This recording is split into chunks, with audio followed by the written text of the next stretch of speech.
So, Hello, hello, I'm Matt. I'm Sam.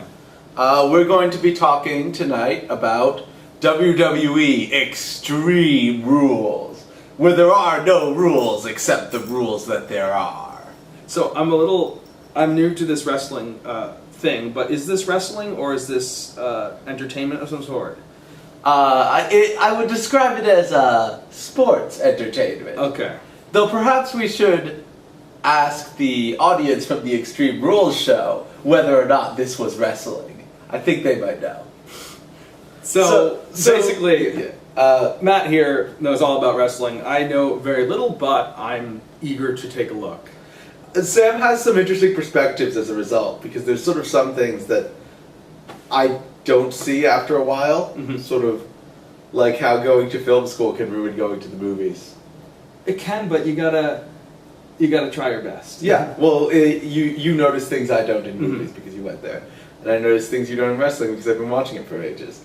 So, we watched Extreme Rules, and at this very moment, Raw is occurring somewhere in the United States. Oh my God! Can someone stop them? I don't think so. It's too late. But we are not watching it because it's 3 hours, and who has time for that? Oh. We might catch a replay or something. Well, I'll look up what happened or whatever. But this was the Extreme Rules show.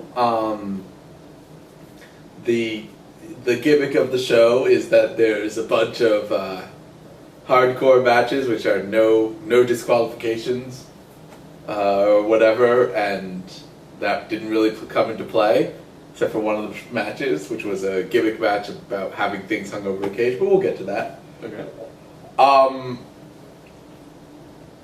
Yeah, I wanted to do this largely because Sam is still getting into this, and I think, one of the problems that WWE has is that it can be inaccessible sometimes. There's so much based on nostalgia. Mm-hmm. Like, I had to explain the Montreal Screwjob to him. And it took quite a while. The funny thing is you were setting up, explaining something about two completely different wrestlers. Yeah. So it's like, so what's going on with these, and I can't remember the names, these Charlotte and Natalia. these female wrestlers, Charlotte and Natalia, and you're like, so let's talk about, like... Let's talk about Natalia's uncle. I was like, okay. So, yeah, that's when you know you have a lot of tradition to draw on. Yes.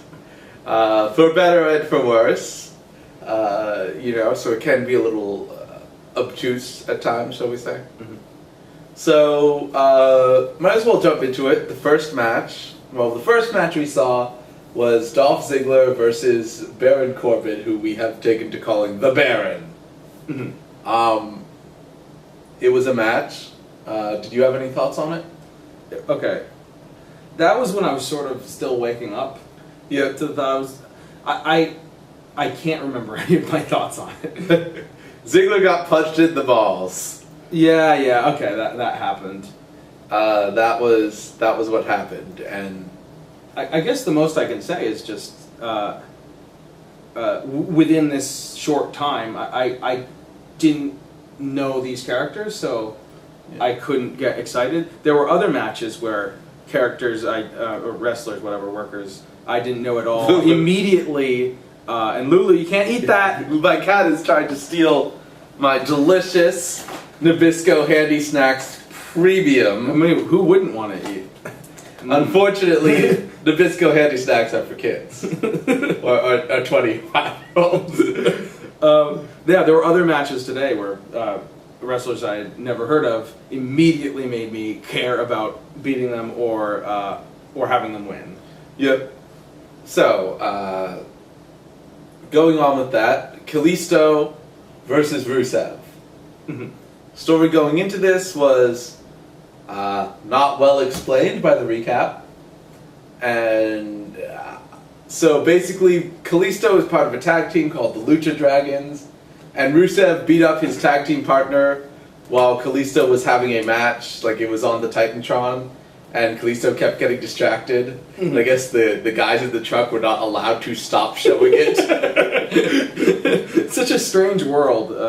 The WWE. Yep, and then so Kalisto then got attacked by Rusev, and Rusev hurt his back, and it was very dramatic. Not his own back.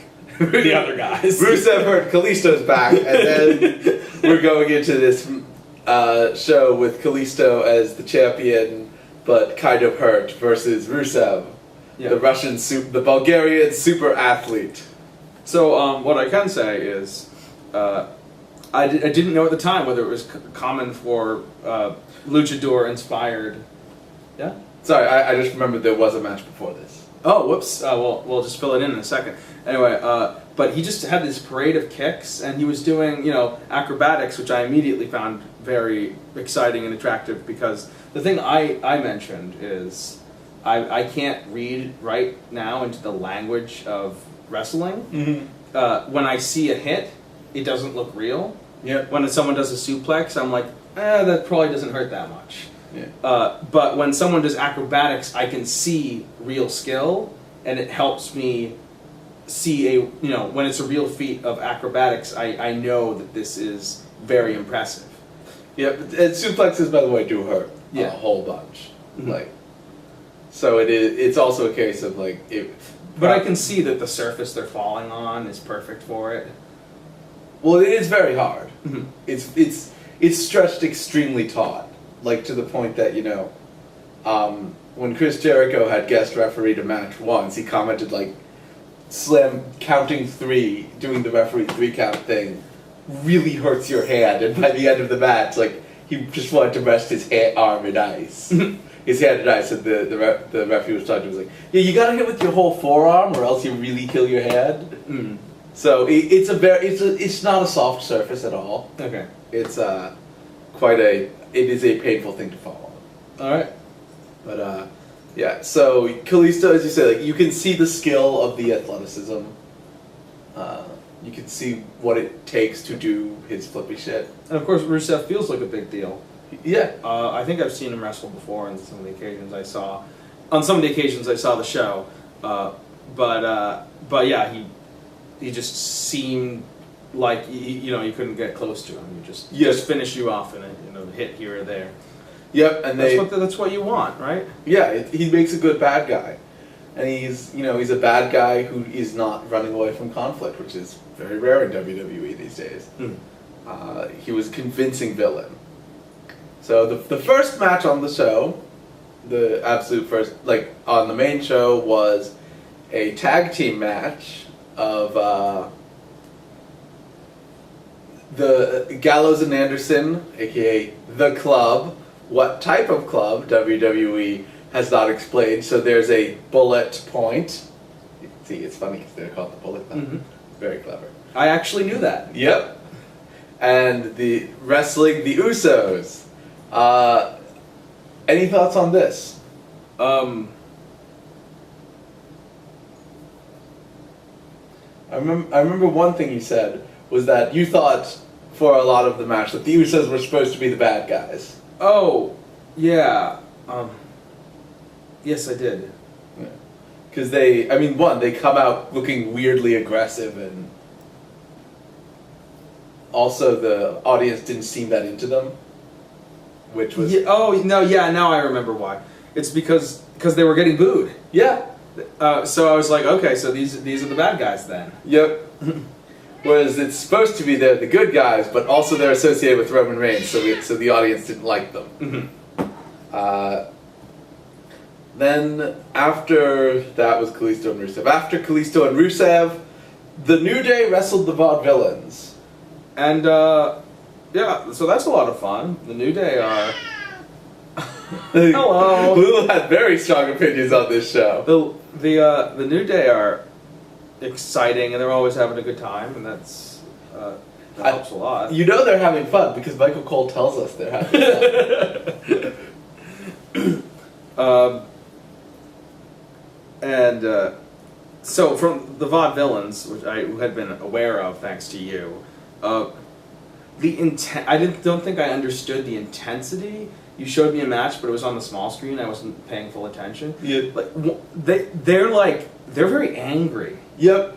But it's great because they're so absurd. Yeah. Especially Simon Gotch. Yeah. I really like Simon Gotch is the one with the weird hair. Yeah. No, he was the best of the two by far. And it's great because you can get a lot of mileage out of something absurd taking itself seriously. It's one of my favorite things. It's off-putting. It's not quite right. Yeah, and it always leaves an impression. Yeah, they're very intense. They have this like anger and energy to them that is really impressive. And this match played out well.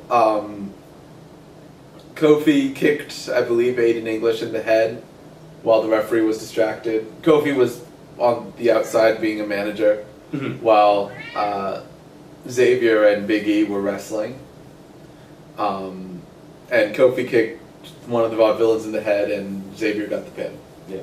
So I mean, this match left a clearer sense in my memory than, for instance, the opening match before in the pre-show. It's just a lot of back and forth. Everything felt like it hurt. Yeah, more so than some of the others. Yeah, the vaudevillains had so much intensity. Xavier's was so good at selling, and Big E just so the basic psychology of most WWE matches, but especially a tag team wrestling match in this.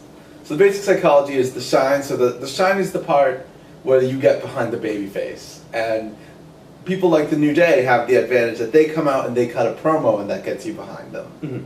The heat is when the bad guys start to take advantage of one of the little good guys, who is... So this is the psychology of a tag match. Yeah, that's the standard psychology of a tag match.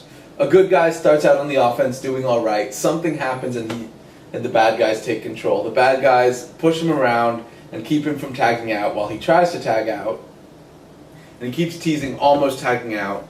And his partner's like on the apron like, give me, tag to me. And then he makes the tag and his partner runs in and he beats everyone up. Yep. And wins the match is how the total psychology, is the basic psychology. I mean, it's good that you reminded me. There's a splendid instance of that even I can immediately understand. Xavier Woods is going for this tag for so long, it felt like 2 minutes. Mm-hmm. I don't think it was quite that long, but it could have been a long time. He just wants the tag, finally gets the tag, and when he gets the tag, it feels like, of course, Big E? Yeah, Big E. Of course Big E immediately crushes the competition. Yeah. It feels so deserved. Yep. It feels like the fact that it took so long meant that Big E was more of a threat. Yep. Yeah. It's straight. It just feels right. Yeah, that's how a standard tag team match works, and it's perfect, Mm-hmm.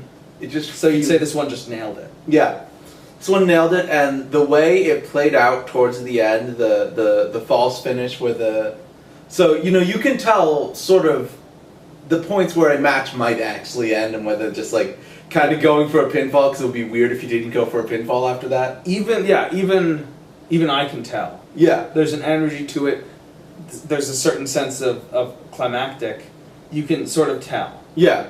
And there was this, this great moment towards the end where Big E either tagged out to do Big E tagged out to do a double team spot, and the vaudevillains threw him into Xavier Woods, and then threw Big E out of the ring, and he, and he was out for a while. Yeah, he was out, and he was down, and then they started beating on Xavier, and they did their finish, and then it's like, oh no, he's going to lose now, and then he kicked out, and that was when the ref tried to push one out, and Kofi got up and hit one of the vaudevillains in the head, and that was the actual finish. There's so much intensity at those points. Yeah. There was definitely that point where Big E got shoved out towards the end. Was this sort of the huge clusterfuck of this? It feels like everything is out of control. Yep. That's what I want. Sometimes I'm watching the rest of this wrestling. I'm like, I can see the gears turning. I can see how long they're waiting to make sure the spot comes off clean. Yep. But what really excites me is the feeling that everything is going perfectly even though it looks like there's a mess of bodies, like they couldn't possibly be in control. Yeah, this was a very good tag. Yeah. The Miz versus Cesaro. So comfortable. Versus she's a great pillow. The Miz versus Cesaro versus Sami Zayn versus Kevin Owens. This is my favorite. This was probably the best match on the card. I just want to open it with, I love the spot at the beginning where the bell rings and Sami Zayn runs. So Sami Zayn's finish is a kick while the other guy's in the corner just kicking him in the head. It's called the haluva kick, which is spelled in such a way you might think it would be pronounced hell of a kick. Yeah. He runs over and he hits the haluva kick on Owens, and Owens is out for like 5 minutes. But he hits the kick, and Miz and Cesaro, like, he's just like panting on the ropes after that. Miz and Cesaro like, wow. What do we do now? I did not expect that to happen. And then Cesaro goes right for the Miz. Yeah, and you mentioned some great production work here. Great camera work. Yeah, actually, it was when Cesaro goes for the Miz. It was maybe a coincidence because, geez Louise, it's not easy to do really meaningful cuts when you're shooting a performance live. Yeah. But it was like Kevin Owens gets taken out by Zayn, and they're all just looking at each other like, what the heck? Yeah. And then the camera's on Zayn, and then it cuts back to the Miz the instant before Cesaro flies into the frame and just hits him. Yeah. And it's great because it gives you the feeling of being blindsided because it's just so sudden. Yeah. Like it would have been for the Miz. Yeah. Who's then out of the ring for a while too. Yeah. I really did love the way that after Zayn hit the kick and he's looking really proud of himself, and the other two look so confused. Because like a normal four-way match, like everybody runs at each other at once and they brawl for a bit. They're like, whoa, It's a protocol. This was unexpected. This was a great match. I would like to say I need to keep talking about the moment where Zayn charged. Owens. Thank you. Owens. Because you explained to me some of the backstory that was useful. Yeah. But before that, just knowing they hate each other now is not the same as Zayn breaking protocol and possibly putting himself at a huge disadvantage by charging right for one opponent. Now I feel it. Yeah. Now I feel his anger in this rivalry, and that's going to be important at the end. Yep. And he saw the Zayn Nakamura match. Yeah. So you were a little invested in Zayn already. Yeah, that's the other thing I said, which is since I've cared about Nakamura for about a year now, even though I hadn't been watching wrestling, I just happened to see some Nakamura matches in Japan, and I thought, oh, this guy is... To be clear, these matches were held in Japan. You were not in Japan when you saw them. These matches, his performance is priceless. He's some sort of troll, but he's doing it wrong. He's lame and shitty, but boy is he awesome. I love this guy. And he is this amazing, combination of terrible and awesome. He chokes someone in the corner with the boot and he goes... And it's like, that's not in any way. Why is he cool? We're not impressed. But how come you are Nakamura and that made that cool? But then another part of us is like, isn't it impressive that he doesn't care? Yep. But anyway, I thought it was interesting that... Yes, to be clear, he's a big Nakamura fan. This was not shitting on Nakamura. Oh, no, not at all. He's lame and shitty. And in a great way. In a great way. But I thought it was interesting that I started caring a little bit more about Sami Zayn than I would have normally, just because I got some time in a match where Nakamura, who I was excited for, was facing him down.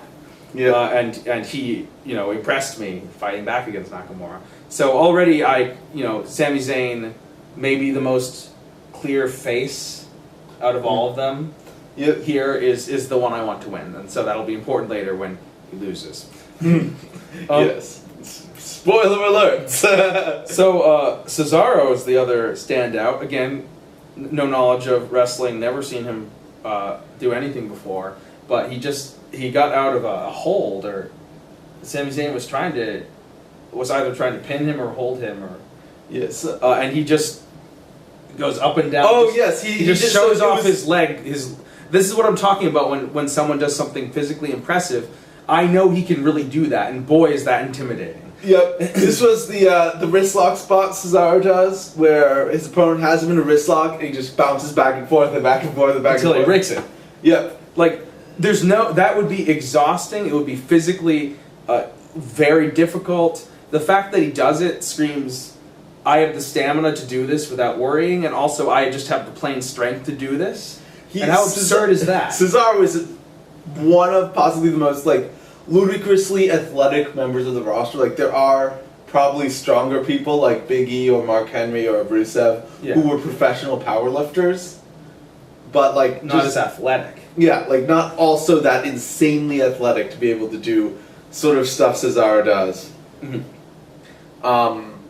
So I remember I was listening to a podcast leading into this match, and somebody said, would this match, you know, we know Cesaro, Sami Zayn, and Owens would all have a good match. Would it really be improved by having The Miz there?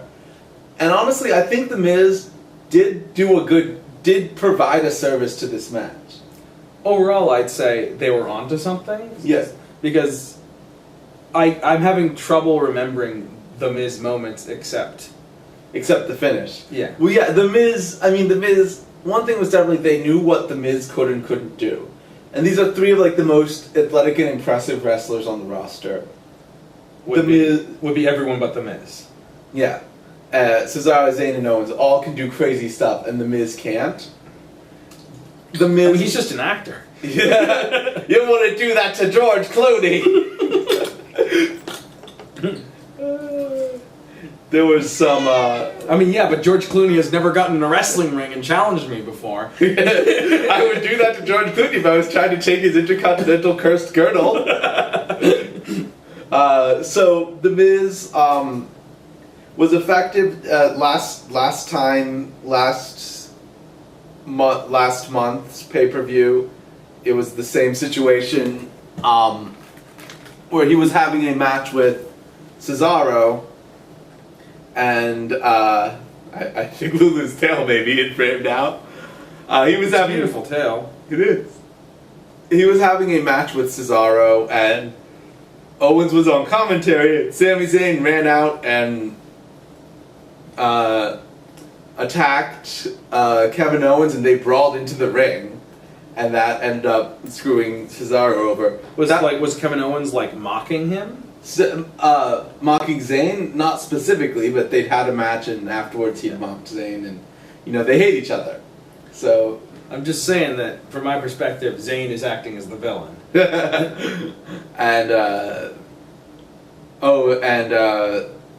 Cesaro got Miz in a sharpshooter then as well, and Miz tapped out, and the ref hadn't seen it, and so similar. It was the same. It was a similar spot, yeah, where the Miz taps out. But was the Miz too? Yeah, it was the Miz this time. They were both. It was the Miz both times, and the Cesaro both times. Yeah, weird. Okay. Now they're just making fun of Cesaro. It was. It makes Cesaro look a little worse that this has happened twice, and both times he let the Miz go. And then was like, yes, I want. Wait a minute. Just keep holding. Look over your shoulder. Oh, hey, the ref is like unconscious or some The ref is busy arguing with someone else on the apron. What happens if the ref? Surely, sometimes the ref is knocked out. Well, then he obviously can't count the pin or anything. Yeah, so I guess. So there will be a pin, and the ref will just be like, "Nope, I'm dead. I can't count right now." So I mean, do they just stand around? No, they keep trying to kill each other. They keep wrestling each other. I guess they might as well. Yeah, you might as well keep beating on the guy. Mm-hmm. Maybe roll out and grab a weapon while you can. Mm-hmm. In the first, because you stashed it beneath the ring and no one stopped you. Yeah, in the first Hulk Hogan versus Ultimate Warrior match, there was a spot where both of them got pins, but the ref was unconscious, and then like they tried to count their own pin and were getting frustrated. Like, they had the other guy down, like you got Hogan, like what? Wrestling in the 80s was even crazier. So then So that match was exciting, and The Miz won. Yep, The Miz won, and this is important because it told a complete story that even someone like me, who's totally new, can understand. Sami Zayn has almost got a pin, but then he gets dragged out by Kevin Owens, and then he sees there's a moment which I think that they didn't even need. When I was rewatching I saw a clip of it again. They showed the replay. Where Sami Zayn is out of the ring. He looks between Kevin Owens, who he's just punched away, and who he hates, obviously, and Cesaro, who's there down on in the ring. And he looks between them literally, and then runs off after.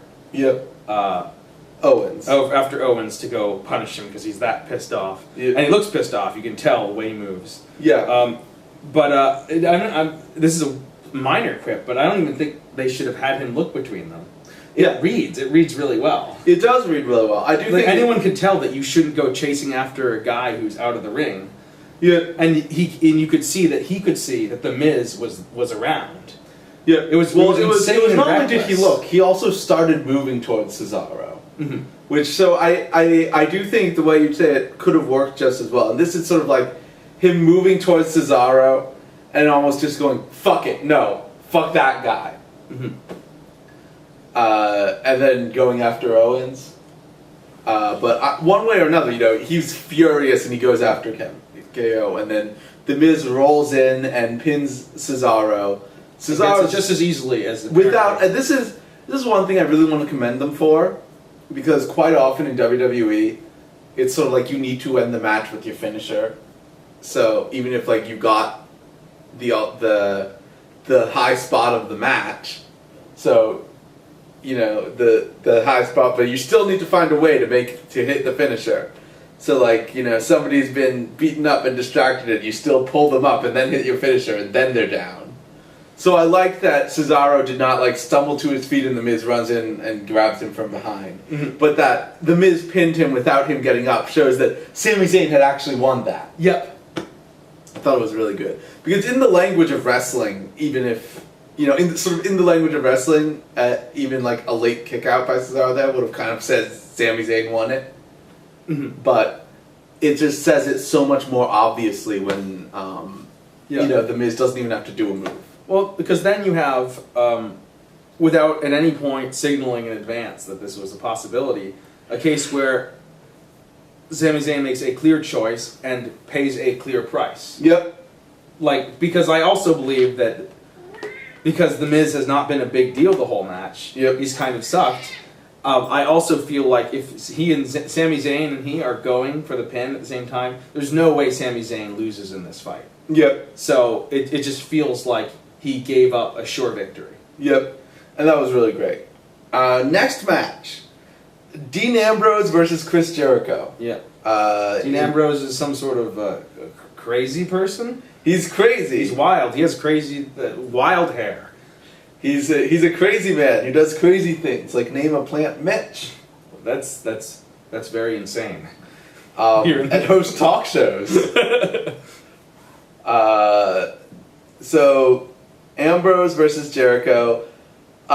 This was... Well, I want to get your response first. Okay, as you can see, I'm warming up to this as we go. Especially because the last one really warmed me up, because that was my favorite. But this one is spectacular. Jericho I'd seen before. I reminded again what's good about him. I showed him, by the way, just Halloween Havoc Snickers 98 or something. Chris Jericho versus What About Me, What About Raven. That one. That is when you saw him last. So, you also saw him wrestle AJ at WrestleMania. Chris Jericho, and I like the fakeness of wrestling generally, but Chris Jericho has this one-note anger to an art form. He to the point where it actually feels real. He feels like a very unreasonable person you don't want to run into. He's yelling. He's angry over minor stuff. Everything is a slight. He tries to get out of the cage. Yes. Why? Well, I actually didn't understand, but it almost made it almost made Jericho better that he was being unreasonable. I think it's that he's afraid of Dean Ambrose because Dean Ambrose is a crazy person and he's got a bunch of weapons. It was like 5 seconds into the match, and it was just... Well, he knows he's gonna go badly for him. So, yeah, and it's like, by the way, yeah, we already clarified the cage doesn't open. Yeah. He goes out, also, he goes out, and it's not like him climbing out. He yells at the ref, open the door. Points, I assume, to the lock that he just placed on it. Yeah, because this is, in a normal match, in a normal cage match, you can escape by telling the ref to open the door and walking out. Yeah, which is crazy. I mean, what kind of cage? But so we haven't explained the actual match type. Yeah, this is an asylum match, and an asylum match is a cage it's basically a TNA Lethal Lockdown match. But it's a cage match where there are weapons of Dean Ambrose's choice suspended above the cage, with those weapons being, there is a barbed wire wrapped 2x4. A potted plant. Yes, well I was going to list that one at the end. I'm sorry, I ruined it. Go ahead. There is a barbed wire wrapped 2x4, a mop, a bucket, a... Sorry, now I'm just remembering the call during that.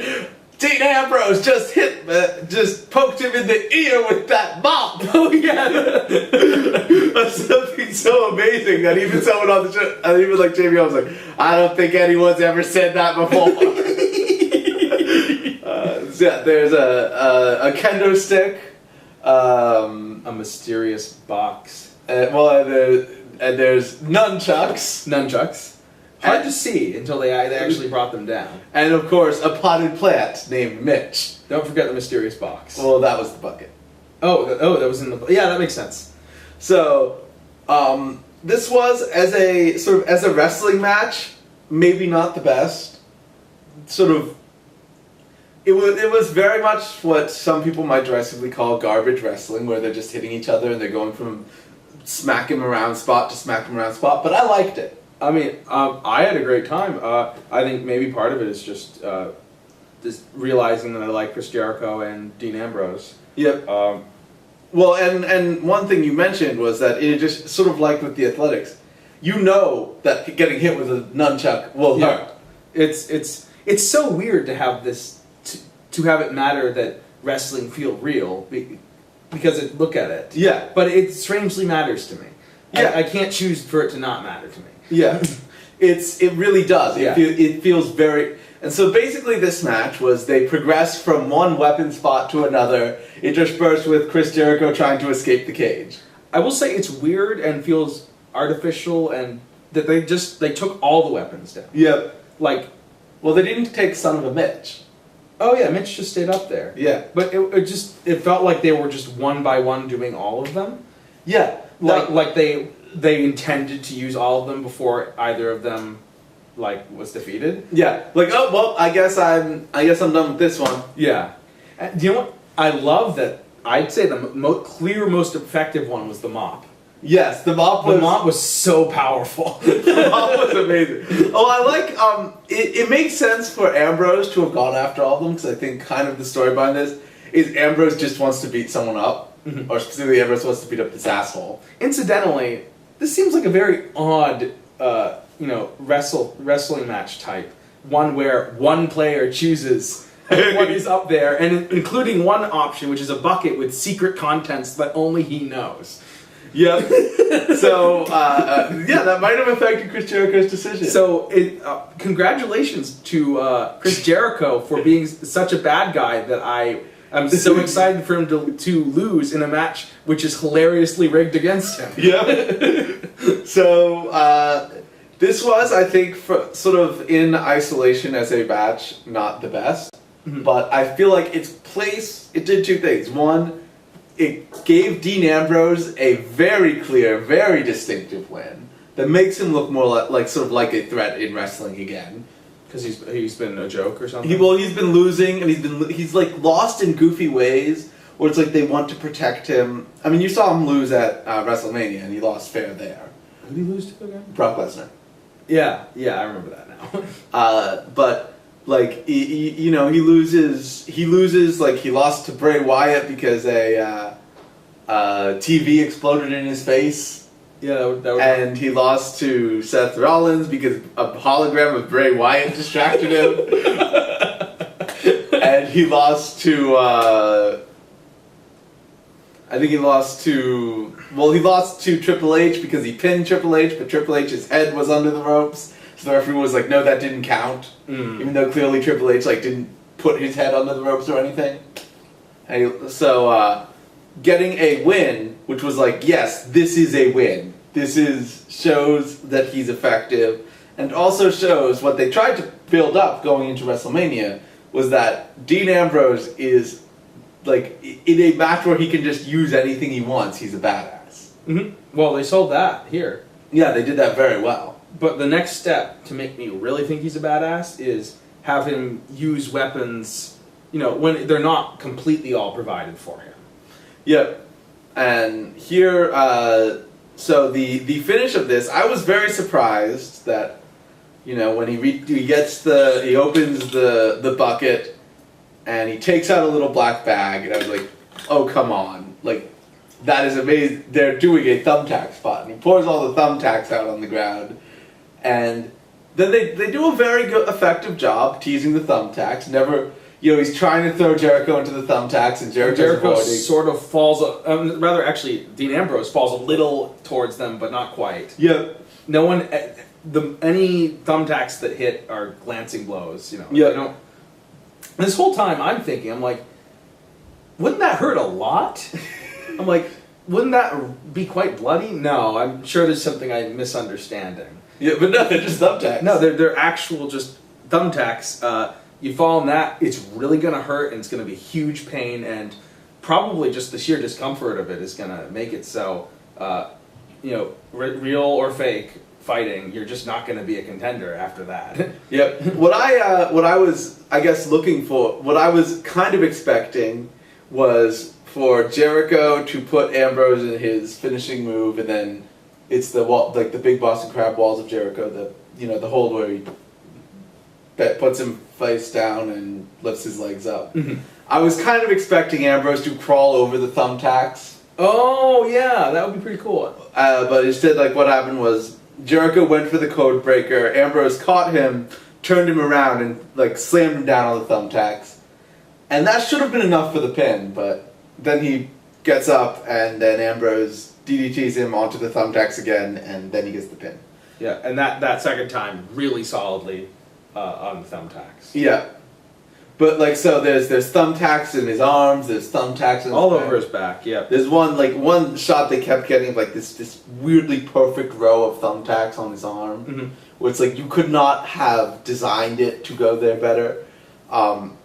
Dean Ambrose used to work a lot of very like hardcore matches. You know, I worked at Combat Zone Wrestling, which is sort of like a almost like hardcore oriented federation. So he knows, John Moxley, the actor who plays Dean Ambrose, knows what he's doing here, and it was good to see him get to do as much as they would let him. There was also the moment I really loved. My favorite moment in this match was Jericho gets the barbed wire 2x4, and Ambrose gets the nunchucks, and Ambrose is just like holding the nunchucks, and Jericho's got the 2x4. He's like, "What are you gonna do with those? What are you gonna do? I got this. You got, look at that. What you got? I got this." And everyone in the audience is like, "Is Dean Ambrose gonna do it?" And then Ambrose, maybe not. Ambrose starts doing the nunchuck show off thing, and like flipping around, and it was like, you know, he starts off like, maybe, okay, this is like, he looks like someone, you know, who's seen this stuff, pretending to just do yeah, that, and then he like actually does all the show off stuff, and it's like, yep, this is, and that's kind of the like, well, Jericho's in big trouble moment, and there was a lot of moments. Jericho's like face was so great throughout this show. Match where he was like, he'd be terrified of Dean Ambrose. Yeah. So like he can't does that. decide between his face and his voice. What's doing more work here? Yeah, like he's doing, you know, and he's like his reaction when the thumbtacks got poured out. Mm-hmm. And like when Ambrose does the nunchuck spot, and he's just like, "Oh shit!" Like he runs after him with the 2x4. Because usually Jericho would be right. Yes. Who the fuck's gonna fight like against a club with nunchucks? No one uses nunchucks. Yep. I would have liked to see what sort of why nunchucks are actually a pretty cool weapon, which is also that they are defensive weapons. Because you can catch stuff. Yeah, I would have liked to see him like wrap the board and push it away and then hit him with nunchucks. Yeah. But he smacks the nunchucks into him, and that was where you got well, that hurts. Yeah. Being hit with a nunchuck's gonna hurt. Yeah, because you can see the weight of that. Yeah, you can practically feel it. Yeah. I misspoke. I mean, by the end, Jericho's face was the color of your shirt. Yeah. He was bright red, which was why it was so weird when the JBL described him as like fair skinned or something. Yeah, he's like ruining his fair skin with the whip or with the nunchucks. Yeah. Oh yeah, with the nunchucks. I'm like, what's fair skin? He is super red. Yeah, like he is bright. He is like you say somebody's like beet red or tomato red. He really was. Like you could have put a tomato there and you would have done it. You could have cut him on the forehead and you could not tell he had a cut. From fairly early in the match too. Yeah. I had a super good time. Also, the combination of I understand that heels being cowardly is very normal. Yeah. But the combination of Jericho's sort of anger and smugness with the fact that he keeps trying to escape. Yeah. There's this perfect his attitude and his actions do not meet. Yeah. It's the perfect triumvirate of like he really like he's in over his head and he won't admit it, but he is. So that was good. Next match was the one we took a lot of time. Like I had to explain the Montreal Screwjob. Charlotte versus Natalia. The Montreal Screwjob, just to run it down, Bret Hart was leaving the company. Vince McMahon didn't want him to leave with the championship, but also was worried that he'd take the championship and dump it in a trash can. Like someone else had. Like when someone left for WCW. When she left, yeah. When she left for WCW, so he told Bret, "Yeah, you're gonna win the match." And then he had Bret actually lose the match, and like he had the Shawn Michaels put him in a submission hold, and then have the ref just go, he tapped out and run away. And then they repeated that for Charlotte versus Natalia at Payback, and so now it's a submission match with the stipulation that the match ends that the match will end and Natalia will win if Ric Flair interferes in the match. Yeah, because he's not been so good at not interfering lately. Yep. As you go, the old guy. Yeah, the old guy who keeps ruining wrestling. Yeah. The old man who ruins wrestling cannot ruin this wrestling match. So, Charlotte... and that covers all their bases, right? Ric Flair cannot enter the arena, so there's no way he can interfere with the match. Yeah, directly. So... He probably doesn't have much sway with wrestlers being not such a big deal. He's just... Everybody hates him because he's the old man who ruined wrestling. So Charlotte versus Natalia was a pretty slow, I thought not that great match. It was just hold after hold and very like, yes, some people say, well, they were clearly doing they were clearly doing everything they can to win, and yes, like you would not really want to do a lot of punches and kicks and whatever, but it was just, I guess, not that interesting to watch. This is another weird area where I found a lot of the holds don't look painful. I can't relate to them as being painful. Apparently a lot of them are. So surprisingly so. Yeah. Like the figure 4 does not look like it hurts. And then which one? That is the old man. What the old man who ruins wrestling does. But also, like the figure 8 is what Charlotte won with. Okay. The one where she bridged, and that's just a figure 4, and then you bridge. And the sharpshooter, which is what Natalia did, and it's also what Cesaro did. Those both hurt a lot, but they are a little unrealistic looking. I think it's weird for me, and I'm gonna probably reveal my lack of understanding of some cool aspect of wrestling that I would eventually notice. Yeah. But from my perspective as a newcomer, the holds feel weird because the central mechanic of this fight seems to me to be exhaustion. Who can't find the will or the consciousness to keep going. Yeah. So it's weird to make it a matter of just resisting pain, because it seems to me that any good wrestler would go through any amount of pain. Yeah. Well, obvious. It seemed that, by the way, is something interesting you commented on. We watched a match from WrestleMania 17. Which one? Or no, 2000. Yeah.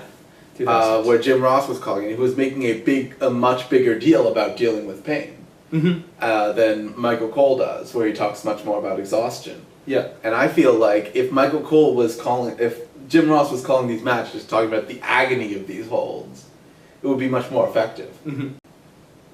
Also, obviously, in real life, you can win a match with a submission hold because you submit not just to avoid pain, but to avoid actual damage to your body.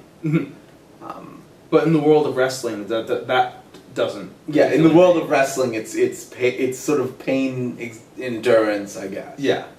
So I'm not prepared to say that I can't enjoy submissions as a way to fight someone in a match. It's just sometimes it's strange when there's a match that seems to be based around exhaustion and then a submission hold is thrown in. Yeah. Well, and especially I think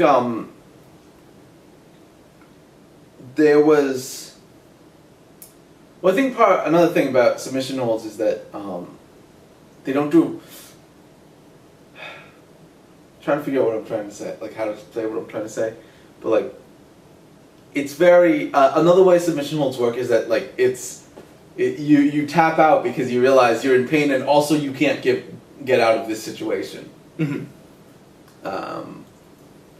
So this was a match at Extreme Rules, and I love how at every Extreme Rules there's always one match where there's more rules than normal to make it more exciting, but it's just a little odd. Yep. So they go back and forth. I don't have any really clear memories. It ends up with, this was a little bit of a vague match. Natalia puts Charlotte in the sharpshooter, and then the music of the wrestling ruining band plays. And there's someone other with a hilarious Ric Flair wig. You can immediately, there's no way anyone could ever think it was Ric Flair from behind. Yep. Well, it's a wig which tries to emulate the hairstyle he had in like the mid '90s or like late '90s, and it's hilarious. It's just like this person wearing a Ric Flair costume, and like Natalia stops and starts celebrating, assuming that she has now won the match. But Ric Flair showed up, which he wasn't supposed to. But it is in fact it turns out to actually be a woman dressed as Ric Flair. Who's some wrestler I don't know. Yes, that's Dana Brooke or something. Or something. I'm sure she's very talented. She's fairly talented. It's weird that she got called up from NXT before Bayley did. But yeah, she's an okay wrestler. And she comes out and she's dressed as Ric Flair, and then Charlotte takes advantage of the fact that Natalia is distracted by this mysterious person who is not Ric Flair, and then Charlotte puts her in the figure eight, and Natalia immediately taps out. So Natalia looks like an idiot because like what, Natalia? It's not like the ref wouldn't also see this person. It's not like you're getting up and celebrating because like. The refs would tell you this person wasn't Ric Flair. It was Ric Flair's music. I mean, I just thought it would be that they played Ric Flair's music, but it was that they had someone dressed as Ric Flair. I feel like I want to. This is a relevant tangent. I want to see like a story or a comic book or comic strips about the beleaguered sound guy who keeps getting bullied by wrestlers to make sure that they play entrance music for surprise entrances. And so the final match, unless you have anything else to say. Oh no, I'm set. All right, so the final match: Roman Reigns versus AJ Styles. very good match. I think the ending was not great, not just because the guy didn't want one. Mm-hmm. I think Roman makes a great bad guy, and if they just embrace that he's a bad guy. It was very clear from the beginning, although I had been prepped for this by the way we talk about Roman Reigns, or the way you talk about Roman Reigns. He just seemed very villainous. Yeah. He seemed to be, oh god, I can't remember. They were flashing back to some shady shit he had been doing earlier in other matches and stuff. Yeah.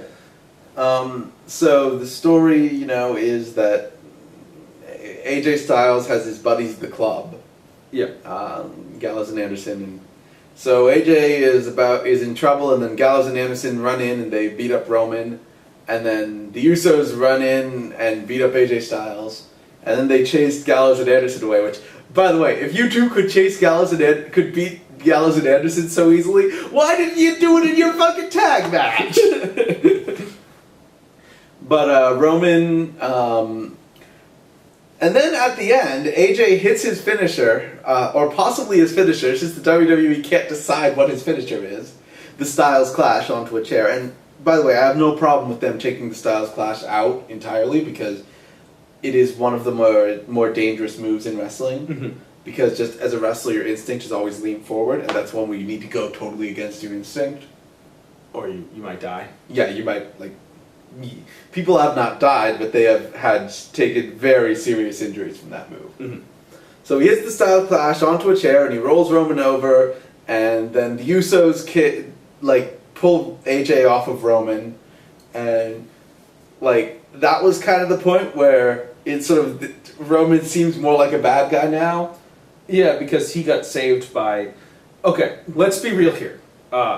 Styles' team cheated first. They did. And that matters. And the thing is, okay, so let's say an eye for an eye is kind of fair in this, because Roman got hit with a finisher, with a tag team finisher by Styles' buddies, so Roman's cousins run in and they hit AJ with a tag team finisher. But now also they pull AJ off of Roman when he had the match basically won. Yeah, and he just done something very impressive. Yep. And they... I was super hyped for AJ Styles to win. Right. Yep. And then they run in while, then a little bit happens, I don't remember what exactly, but then they run in while Roman's down, and AJ fends off all three of them with a chair. Oh yeah, that was the best part. That really was. He fends off all three of them with a chair, and that's clearly what's happening. Back and forth. It's it's the fun of a sword fight in a movie. Yeah, and that's clearly what's happening. And the announcers are talking about AJ snapped. No, he's being attacked by three people. he's being triple teamed. Although Roman is not very effective at the moment. Yeah. Well, he's hitting the two people who are attacking him, and the guy he's trying to beat to win the match. Yeah. And then he gets up on the ropes and he jumps over the ropes for the phenomenal forearm, which I think is a better finisher than the Styles Clash anyway. And he goes for the phenomenal forearm, and Roman intercepts him with his finisher, and Roman pins him again. Yeah. And that's it. Yeah. The announcers were talking like AJ had gone insane when he was what is he supposed to do when people are trying to wrestle him? Yeah, if they were just all lying down and he was beating that, I don't know if that's what Michael Cole wants me to think is happening, but clearly these two people are trying to beat him up, and he has a weapon and he is stopping them from beating him up until they run away so he can finish this fucking wrestling match. It felt really deserved when he was beating them up with a chair. His win felt deserved. Yeah. So that's sort of the thing. It's because a lot of people will say the reason you don't want Roman to win is because you hate Roman. And I mean, I like Roman generally. But they told a story where it's very satisfying if AJ wins. Which is weird because there are all sorts of reasons why AJ is being villainous too. Yep. He's being seduced by the dark power of the chair. That is apparently his storyline, it seems. And he's been... Well, yes. He always ends up with a chair because that's a symbol of evil, cheap fighting. Yes, it kind of is. Yeah. And his buddies, the Club, who are terrible people, are trying to make him be a terrible person and use a chair. But then he chooses not to. Yep. And lost because of it, so I'm sort of understanding. Yep. So now he wants... Although to be fair, again in that match, his teammates were also cheating. Yeah. So he was going along with it. Yep. So just not completely. So he's and then he was like, well, I guess if not cheating is not going to work, fine. I played honorably and then I still got screwed over. So fine, I'll play dishonorably. And I think the problem is they're trying to keep AJ a good guy, but make it so that their view of the casual fan will still cheer Roman. But I think the issue here is the reason why I'm still rooting for AJ Styles. No, Sam, AJ Styles can still win the Democratic primary. It's not too late. But the reason why I'm still rooting for him is because Roman Reigns seems like the type, and indeed the announced team emphasizes this, who would do anything anyway. Yeah. So it's just a matter of, will he on some level stoop to Roman's level in order to beat him, or will he beat him cleanly? Either way, I want to see Roman Reigns defeated. Yep. So overall, did you have any final thoughts? I've seen matches here and there. And you've seen over the as course. far as full shows, I believe you've seen the season 2 premiere of Lucha Underground. Yeah. NXT Takeover Dallas, WrestleMania 26. WrestleMania 32. Yeah, I'm aware of matches through And this. Mark. Yeah. And I've been aware of matches that you told me about. Some of those were supposed to be hardcore matches, but this one felt like if it had that edge, Specifically the Roman AJ match, or no, the show in general? The show in general. Roman's AJ match a little less. Yeah. Some of Roman's punches just don't feel real to me. They kind of don't. Well, the one, as I mentioned this before to you, was he does a Superman punch, which is like a jumping straight punch, but he does a Superman hook, which is pointless. Because you jump and do this to someone, the momentum does not help you back. No. And it doesn't look that good. Yeah. So... Well, it has a certain kind of inelegant elegance. It's this sort of like improvised feel that is interesting. Yep. Like someone who is so good at fighting that they don't need to have to pay attention to ordinary common sense about how to attack someone. About how momentum works? Yeah, or how momentum works. Like, that sort of works. I think the issue here is, I don't believe his punches are anything like Rusev's punches. Yeah. Not even close. He just doesn't look the part the same way. Yeah. He looks much heavier than a lot of wrestlers, but just his punches are supposed to be like such a big deal. It seems like he's hitting a guy and they're flipping over, they're gone out of the ring. Yeah, but it's like left and right. And much more, if he was doing this Superman punch properly, I think it would look a lot more impressive. Probably. Because no matter what, no matter who does a Superman punch, it looks like it hurts. Mm-hmm. But he does this weird, half Superman. He does a Superman hook. That doesn't look that good. Mm-hmm.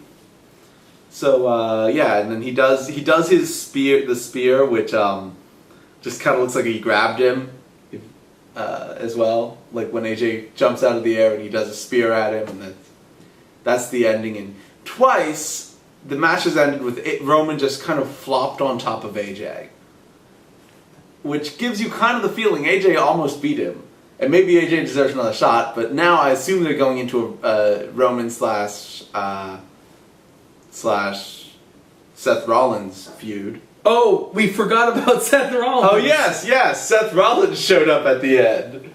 Interestingly enough, you were just during that last match mentioning that Seth Rollins. I was like, hey, where's Seth Rollins anyway?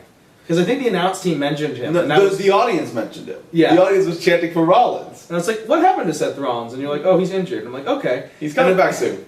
Yeah, he was. Yeah, he was coming very soon. Well, he'd been cleared a week ago to come back, so. So, it's great. It's such a... And I know that my understanding is that the WWE creative team doesn't like to have Roman Reigns get stomped in any way, really. Yeah. So this is a marker of respect for Seth Rollins coming back, that he just, again, of course, cheaply, gets this shot and just completely embarrasses Roman Reigns. Yeah. And literally just takes the belt that Reigns just won and holds it up and doesn't get to keep it. I understand. Yes. For a moment, I thought it was just be like, well, he could steal it, but he doesn't become the champion. Yeah. He's just holding a belt. So just like if I buy a Super Bowl ring on eBay, I do not become the Super Bowl champion. It's like you see, I don't know the rules of WWE yet, so I don't know what craziness to expect. So I think it shows the respect for Seth Rollins and what they want to do with him, and the fact they want him to be a big deal. Now that he's back, they're excited, and I mean, you can't. Yeah, that's clearly and also, bullshit. as I pointed out, he didn't lose. He never lost that belt. Mm-hmm. He never lost the match to no longer be champion. So I weirdly I can't dislike him for this blindsiding humiliation. Yeah. It feels right. I'm not gleeful about him beating Roman Reigns. I don't have that kind of vitriol. Yeah. But it's like he comes back and he's taking back what's rightfully his. So that would be a match I would want to see. Yeah. Well, I'd say, hey, WWE, book it, but I think they've already booked it. Yep.